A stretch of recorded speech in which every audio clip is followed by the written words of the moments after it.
Want to explain all of you how we're doing. అందుకే కొంతమంది fake fellows fake news పెడతానే ఉంటారు, వాళ్ళు బతికి అంతే.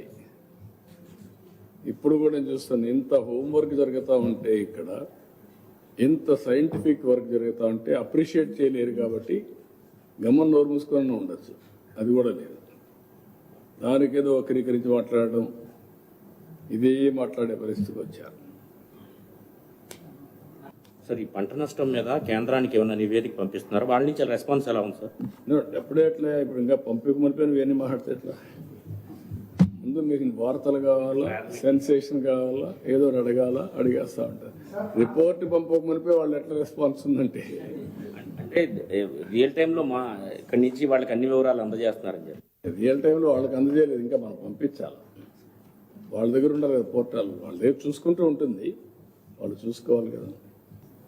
అన్ని రాష్ట్రాల్లో అన్ని సమస్యలు ఉంటాయి, అన్ని దేశాల్లో అన్ని సమస్యలు ఉంటాయి.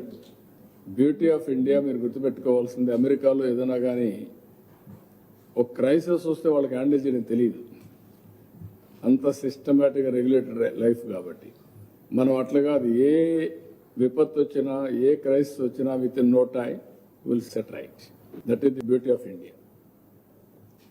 కాబట్టి నేను చూశాను, కొన్ని తుఫాన్లు అయితే అమెరికాలో వస్తే 6 నెలలు రెక్టిఫై చేయలేకపోయారు.